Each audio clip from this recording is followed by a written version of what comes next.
Hello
defence lovers, आज की top headlines कुछ इस प्रकार है। पूर्वी लद्दाख में चीनियों को सबक सिखाने वाले आईटीबीपी पर्सनल्स को सम्मानित किया जाएगा गैलेंट्री अवार्ड से। सीमा पर तनाव के बीच भारत, चीन और पाकिस्तान एक साथ शामिल होंगे जॉइंट मिलिट्री एक्सरसाइज में। चीन ने गलवान घाटी वाली घटना की जांच के लिए भारत से किया आग्रह। पाकिस्तान का कहना है कि वो नहीं डरता है भारत के राफेल फाइटर से। और कल भारत एनर्जी कमांडोज और 2000 स्नाइपर्स की सुरक्षा में सेलिब्रेट करेगा अपना independence day.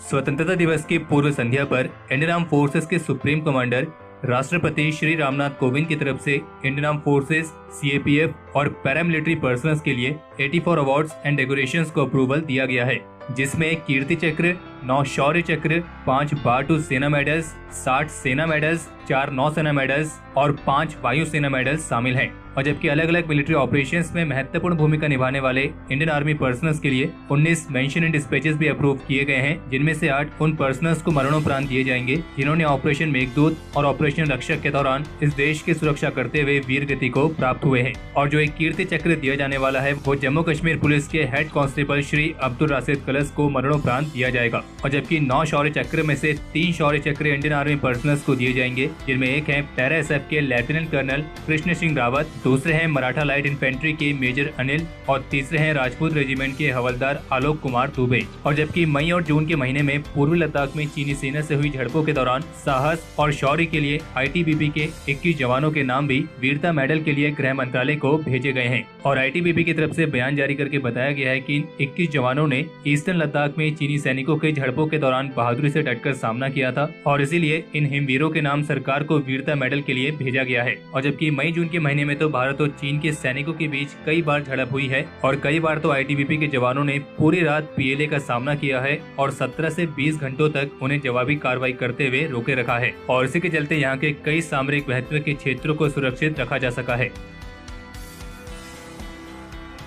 ANI news agency की रिपोर्ट के मुताबिक पूर्वी लद्दाख में गलवान घाटी वाली हिंसक झड़प के करीब 2 महीने बाद अब चीन ने भारत से अनुरोध किया है कि वे इस घटना के लिए एक इन्वेस्टिगेशन करें और जिसमें इसके वॉलेंटियर्स के खिलाफ कुछ कार्रवाई की जाए। और जो ये रिपोर्ट है ये भारत में स्थित चाइनीज एम्बेसी की monthly journal China India Review में पब्लिश हुई है। और केवल इतना ही नहीं बल्कि Chinese foreign ministry state councillor का ये भी कहना है कि भारत अपने फ्रंट लाइन ट्रूप्स को सख्ती से अनुशासित करे और इस तरह की घटनाएं दोबारा से न हो ये सुनिश्चित करने के लिए भड़काऊ व्यक्तियों से दूर रहने की कोशिश करे। जबकि देखा जाए तो ये वाली चीज भारत ने चीन को कहनी चाहिए थी, क्योंकि भड़काने वाले जो काम होते हैं वो चीन की तरफ से ही होते हैं। पहले चीन ही प्रोवोक करता है और उसके बाद ही भारत की तरफ से कार्रवाई की जाती है। और जब उस कार्रवाई में भारतीय सैनिक चीनी सैनिकों को गोलगप्पे खिला देते हैं तो उसके बाद चीन भारत से ये कहता है कि इस तरह की घटना दोबारा से ना हो, ये सुनिश्चित करने के लिए भारत अपने फ्रंट लाइन ट्रूप्स को डिसिप्लिन में रखे। और जहाँ तक बात है इसकी इन्वेस्टिगेशन की, तो चीन को इस बात के लिए तैयार रहना चाहिए। तो फिर तो चीन का कमांडर सीधे तौर पर इसके लिए जिम्मेदार है, जिसने बिहार रेजिमेंट के कमांडिंग ऑफिसर और उनके साथियों पर हमला करने के लिए ऑर्डर दिए थे, या फिर चीन का वो सैनिक जिसने कर्नल संतोष बाबू पर सबसे पहले हमला किया था।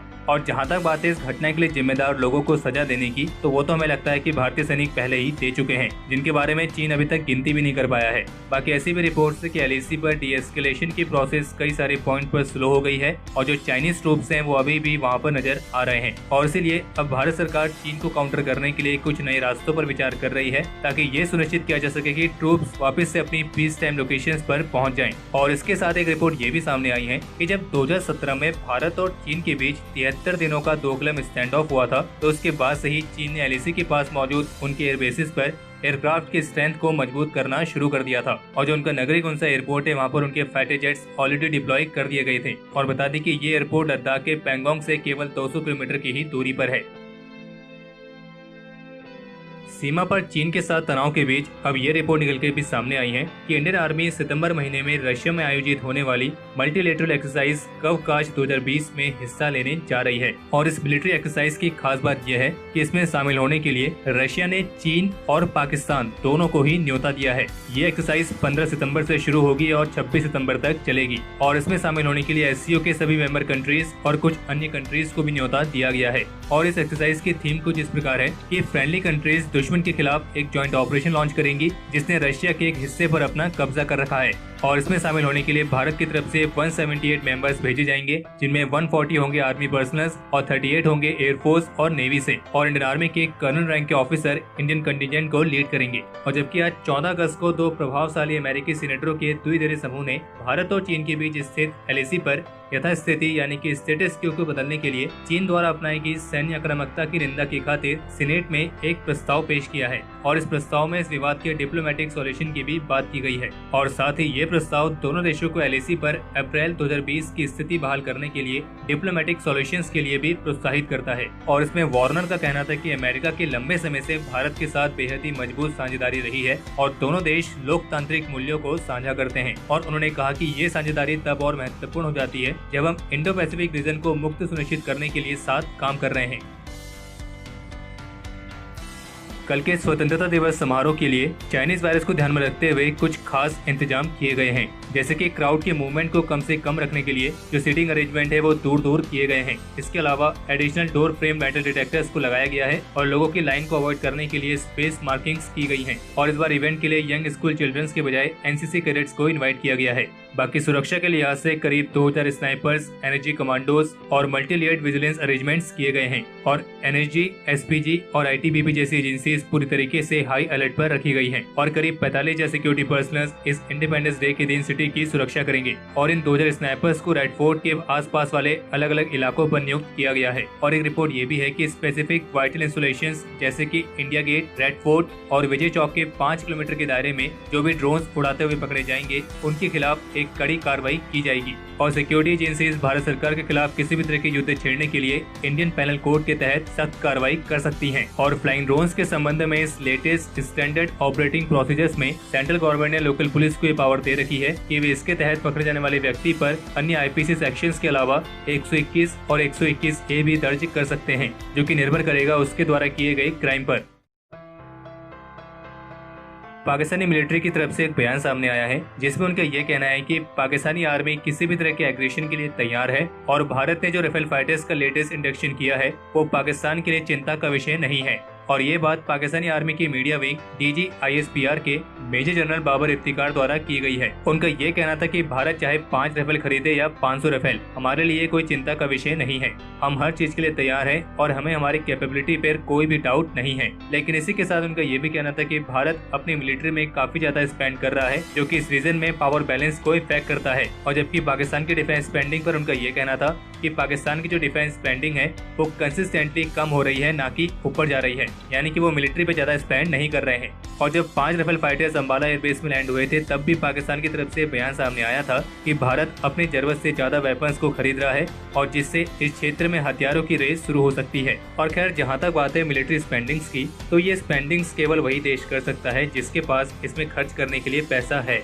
अब जिसके पास पैसा नहीं है उसकी मिलिट्री स्पेंडिंग तो कंसिस्टेंटली कम ही होगी, बढ़ेगी थोड़े ना। और एक रिपोर्ट ये भी सामने आई है कि चीन ने पाकिस्तानी आर्मी को उनकी HK-G3 और टाइप 56-1 राइफल्स को रिप्लेस करने के लिए एक नई असॉल्ट राइफल का प्रस्ताव पेश किया था, लेकिन पाकिस्तानी आर्मी ने चाइनीज असॉल्ट राइफल्स की क्वालिटी और टेक्निकल इश्यूज के कारण इस प्रस्ताव को रिजेक्ट कर दिया है और पाकिस्तान द्वारा इस प्रस्ताव को रिजेक्ट करने से चीन ज्यादा खुश नहीं है। इसके अलावा एक रिपोर्ट आज जम्मू कश्मीर के नौगांव सेक्टर से भी आई है, जहां पे नौगांव बाईपास के पास कुछ आतंकियों ने जम्मू कश्मीर पुलिस की एक पार्टी पर अंधाधुंध फायरिंग की थी और इस फायरिंग में 3 पुलिस पर्सनल बुरी तरीके से घायल हुए थे। फिर जिसके बाद इन सभी को हॉस्पिटल में भर्ती कराया गया था, लेकिन इन 3 में से 2 पुलिस पर्सनल को बचाया नहीं जा सका और अंत में वे वीर गति को प्राप्त हुए। बाकी इन आतंकियों की तलाश के लिए सर्च ऑपरेशन लॉन्च किया गया है और हम ईश्वर से प्रार्थना करते हैं कि इन दोनों बहादुर पुलिस पर्सनल की आत्मा को शांति मिले।